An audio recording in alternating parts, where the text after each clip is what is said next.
Hello guys, आज के इस लेक्चर में हम लोग डिटेल्स में डिस्कस करेंगे पर्पस ऑफ एस्टिमेटिंग।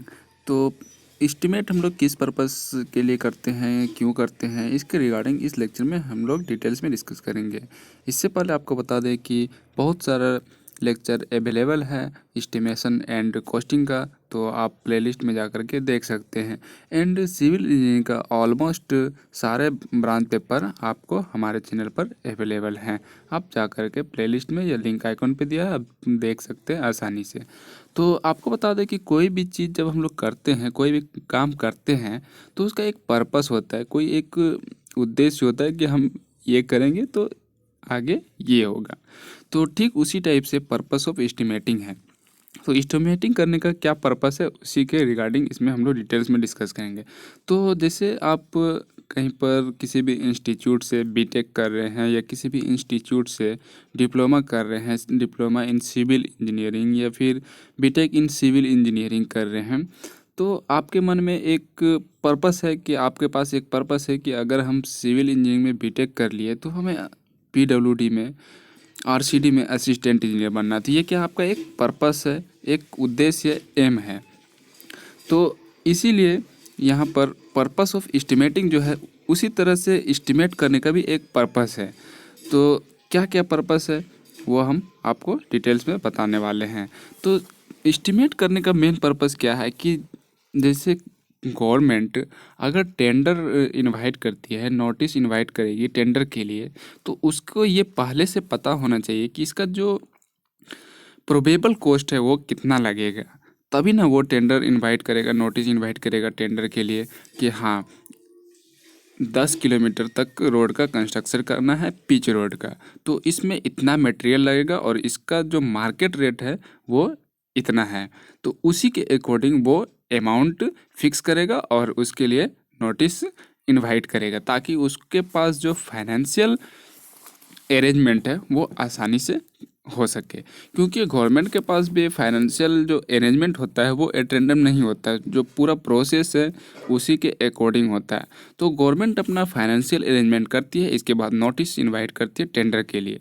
तो इस पर्पस के लिए भी एस्टिमेटिंग का होना ज़रूरी है। तो एस्टिमेट हम लोगों को पता चल जाता है, तो एक मार्केट रेट जो होता है, प्रोबेबल रेट, वो हम लोगों को पता चल जाता है और गवर्नमेंट को भी पता चल जाता है कि मार्केट में मटेरियल का रेट क्या है। उसी के अकॉर्डिंग वो एस्टिमेट को देखती है और कॉस्ट को फिक्स कर देती है और फिर नोटिस इनवाइट करती है टेंडर के लिए।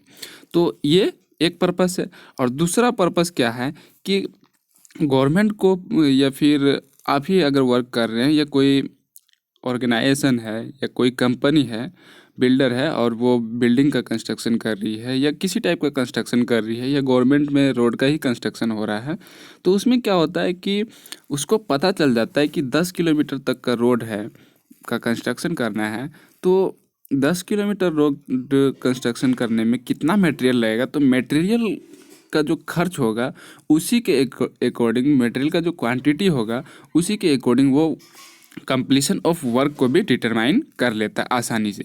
तो गवर्नमेंट को या किसी भी कंस्ट्रक्शन कंपनी को या जो कॉन्ट्रैक्टर है उसको पता चल जाता है कि ये वर्क का कंप्लीशन कितना दिन में हो जाएगा आफ्टर एग्जीक्यूशन ऑफ वर्क। तो ये भी एक पर्पस है एस्टिमेटिंग करने का।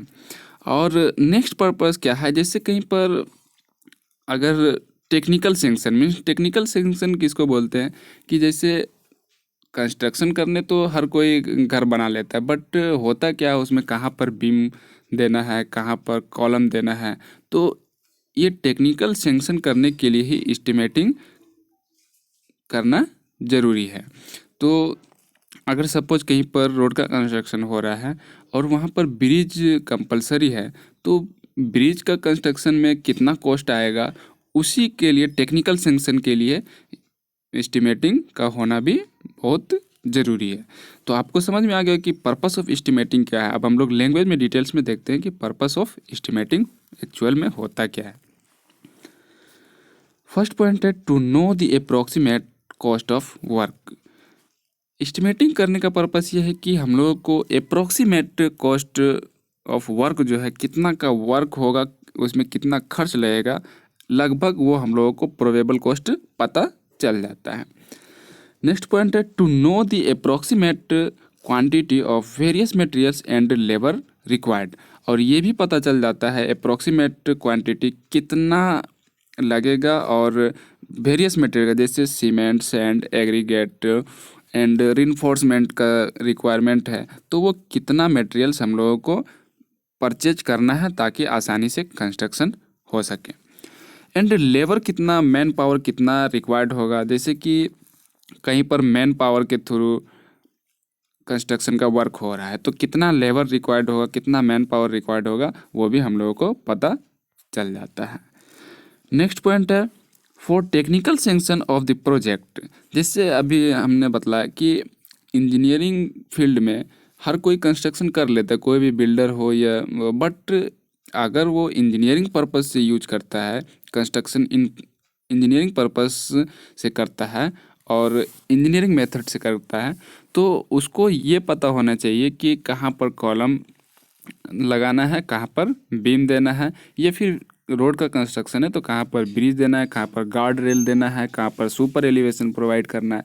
तो इस पर्पस के लिए भी एस्टिमेटिंग का होना ज़रूरी है। तो एस्टिमेटिंग जो करता है वो टेक्निकल एक्सपर्ट करता है और वो सारा नेचुरल फीचर्स को देखते हुए करता है, ताकि जो एस्टिमेटिंग का क्राइटेरिया है वो फेल ना हो, कभी ज़्यादा ना हो जाए कि हमने सेंक्शन करके इतना कॉस्ट दिया है और वहाँ पर नेचुरल फीचर्स के अकॉर्डिंग चेंज हो गया तो कंस्ट्रक्शन ऑफ कॉस्ट जो है वो ज़्यादा होने का चांसेस बढ़ जाता है। इसीलिए टेक्निकल एक्सपर्ट से एस्टिमेटिंग कराया जाता है जो इंजीनियर्स लोग होते हैं।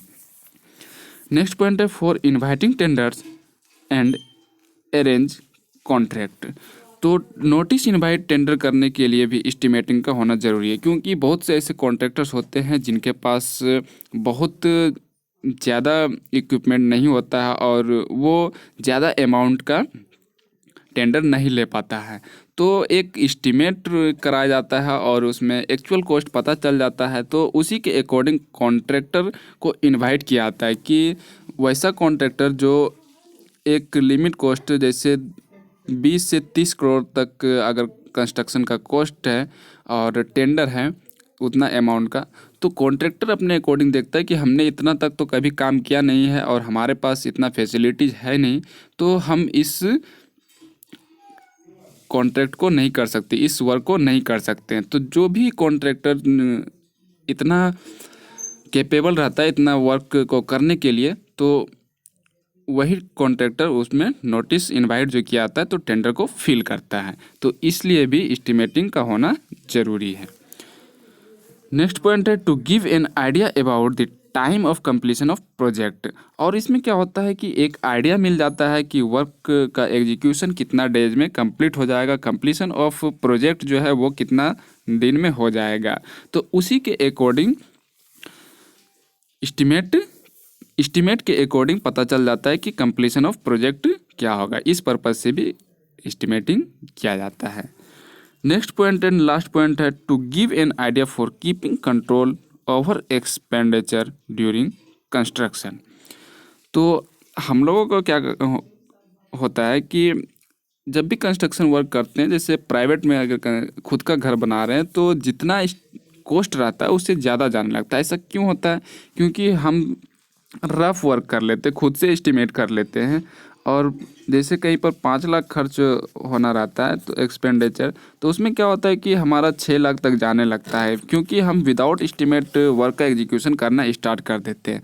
सो अगर एस्टिमेट को हम लोग पहले कर लें तो इतना कितना एक्सपेंडिचर होगा, कितना खर्च होगा, कितना कॉस्ट लगेगा कंस्ट्रक्शन वर्क में, वो पहले पता चल जाता है, तो फाइनेंशियल अरेंजमेंट करने में आसानी होती है। तो इस पर्पज़ के लिए भी एस्टिमेटिंग किया जाता है। तो उम्मीद है गाइज आप लोगों को पूरा समझ में आ गया होगा कि किस पर्पज़ से एस्टिमेटिंग किया जाता है। तो आज के लेक्चर में इतना ही, फिर नेक्स्ट लेक्चर मिलते हैं, तब तक के लिए।